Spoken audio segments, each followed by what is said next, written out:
तो हेलो दोस्तों, कैसे हैं आप? आई होप कि आप भी ठीक होंगे। तो चलिए आज हम बात करते हैं टाइप्स ऑफ ऑपरेटिंग सिस्टम की। तो देखिए साथियों, यह वीडियो केवल आपके लिए है। आप इसे ध्यान से पढ़ें, ध्यान से सुने। और ये जो क्वेश्चन है CS ब्रांच या कंप्यूटर ब्रांच के जितने भी स्टूडेंट हैं उनके लिए बहुत इंपॉर्टेंट हो सकता है, और ये एग्जाम की दृष्टि से भी बहुत इंपॉर्टेंट है। तो चलिए आज हम बिना देरी करते हुए बात करते हैं टाइप्स ऑफ ऑपरेटिंग सिस्टम की। तो हम टाइप्स ऑफ ऑपरेटिंग सिस्टम का मैं पहली बात करते हैं बेच ऑफ ऑपरेटिंग सिस्टम। बेच ऑपरेटिंग सिस्टम होता क्या है? बेच ऑपरेटिंग हिंदी वाला हिंदी से पढ़ लें, इंग्लिश वाला इंग्लिश से पढ़ लें, कोई दिक्कत नहीं है। और बेच operating system handle job in groups. इसकी बात किया जाए तो बेच ऑपरेटिंग सिस्टम जो होता है ग्रुप में कार्य करता है, समूह में प्रोसेस करता है। यह बिना रियल टाइम इनपुट के लंबे समय तक चलने के कार्य में उपयुक्त होता है। दूसरे इसकी बात किया जाए time sharing operating system. Time sharing operating system की बात करने से पहले बता दूं, इसको मल्टीटास्किंग ऑपरेटिंग सिस्टम के भी नाम से जाना जाता है। तो मल्टीटास्किंग ऑपरेटिंग सिस्टम होता क्या है? तो आज हम बात करते हैं मेरे दोस्तों मल्टीटास्किंग ऑपरेटिंग सिस्टम की, जिसको टाइम शेयरिंग ऑपरेटिंग सिस्टम भी कहा जाता है। तो आज हम बात करते हैं टाइम शेयरिंग ऑपरेटिंग सिस्टम। ये जो CPU समय को छोटे हिस्सों में बांटकर कई हिस्सों को साझा करता है, की अनुमति देता है साझा करने की। यह जो है इंटरेक्टिव AIML अनुप्रयोगों के लिए आदर्श है। तो आप भी इसे पढ़ लीजिए। यह क्वेश्चन हिंदी इंग्लिश दोनों में दिया हुआ है आंसर, आप इसका प्रयोग करें।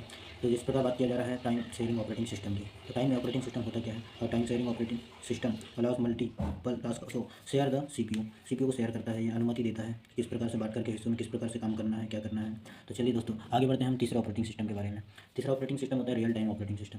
रियल टाइम ऑपरेटिंग सिस्टम क्या होता है? जिसको RTOS के भी नाम से जाना जाता है। तो RTOS जो ऑपरेटिंग सिस्टम होता है कार्यों में समान पर निष्पादन की गारंटी देता है, जो यह अनुप्रयोगों के उपयुक्त में है जिनके तत्काल प्रोसेसिंग की आवश्यकता होती है। यह तत्काल बैक टू बैक तत्काल प्रोसेस करते रहता है, इसको बोलते हैं रियल टाइम ऑपरेटिंग सिस्टम। अगले ऑपरेटिंग सिस्टम की बात करते हैं डिस्ट्रीब्यूट ऑपरेटिंग सिस्टम। इसका तो नाम से ही आपको पता है, डिस्ट्रीब्यूट करने के लिए ऑपरेटिंग सिस्टम की बात की जा रही है। तो चलिए आप बात करते हैं आगे distribute operating system manager collection of speed. तो इसकी बात किया जाए तो एक जो है डिस्ट्रीब्यूट ऑपरेटिंग सिस्टम जो होता है अलग अलग कंप्यूटरों का एक संग्रह प्रतिबंधित करता है, जो कि और भी जो है एकत्रित जो सिस्टम होते हैं के रूप में प्रस्तुत करता है, और इसका उपयोग जो है बड़े पैमानों में किया जाता है। AIML के कार्यों में किया जाता है, जैसे वितरित मॉडल प्रशिक्षण में किया जाता है। इसका रोबोटिक में भी उपयोग किया जाता है बहुत ज़्यादा डिस्ट्रीब्यूट ऑपरेटिंग सिस्टम का। तो मेरे साथ ही जैसे कि आपको समझ आ रहा होगा, आप पढ़ भी सकते हैं, आप अपनी लैंग्वेज में पढ़ सकते हैं, कोई दिक्कत नहीं है। अगले ऑपरेटिंग सिस्टम की ओर हम लोग आगे बढ़ते हैं। पांचवा ऑपरेटिंग सिस्टम कौन सा होता है? Network operating system. Network operating system किसी भी प्रोग्राम या ऑपरेटिंग सिस्टम को रन करने के लिए बहुत इंपॉर्टेंट होता है। बिना नेटवर्क के कोई भी सिस्टम काम नहीं करता है। तो आज हम बात करेंगे नेटवर्क ऑपरेटिंग सिस्टम की। नेटवर्क ऑपरेटिंग सिस्टम होता क्या है? तो नेटवर्क ऑपरेटिंग सिस्टम के बारे में इंग्लिश वाले इंग्लिश से पढ़ ले, हिंदी वाले हिंदी से पढ़ ले। मैं हिंदी में ही पढ़ के बता देता हूँ आपको, अधिकतर लोग हिंदी में ही पढ़ लेते हैं। एक नेटवर्क ऑपरेटिंग सिस्टम नेटवर्क के माध्यम से कंप्यूटरों के बीच संचार और संसाधनों को साझा करता है। संचार और संसाधनों की बात कर रहा है शेयरिंग कॉमन जो रिसोर्सेस होते हैं इसके किस प्रकार से साझा करता है, इसके बारे में बताया जाता है। नेटवर्क किस प्रकार से संचार जो रहते हैं कंप्यूटर के बीच में, जो संचार और जो संसाधन कार्य करते हैं एक दूसरे से रिलेटेड डाटा का संग्रहण करते हैं, प्रोसेसिंग करते हैं, उसी को नेटवर्क ऑपरेटिंग सिस्टम कहा जाता है। अगले ऑपरेटिंग सिस्टम की बात करने जा रहे हैं कोल्ड बेस्ड ऑपरेटिंग सिस्टम। ये कोल्ड बेस्ड ऑपरेटिंग सिस्टम होता क्या है? कोल्ड बेस्ड ऑपरेटिंग सिस्टम होता है ये क्लाउड में होस्ट किए जाते हैं। होस्ट तो आपको पता होगा, जो कंप्यूटेशनल रूप से गहन AIML कार्यों जैसे गहन माध्यम में मॉडल प्रशिक्षण के लिए इस केवल संसाधन प्रदान करते हैं। तो जैसे कि नाम से ही पता है, कोल्ड बेस्ड ऑपरेटिंग सिस्टम। अगली बात करी जाए virtual machine based operating system. तो ये क्या होता है? वर्चुअल थर्स ऑपरेटिंग सिस्टम और multiple operating system to run on single physical machine using virtualisation.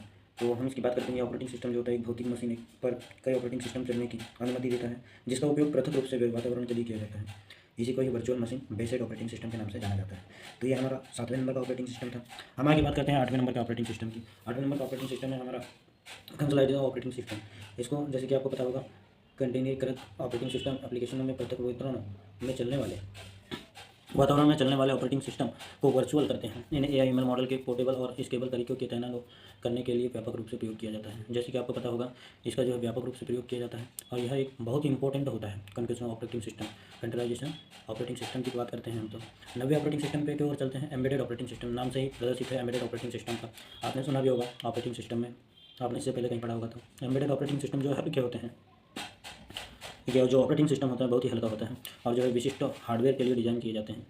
आप इसे किसी भी लैंग्वेज में पढ़ सकते हैं, हिंदी वाले हो हिंदी में पढ़ लें, इंग्लिश वाले में पढ़ लें। तो मैं आपके लिए इसी तरह के बैक टू बैक वीडियो लेते आते जाऊँगा।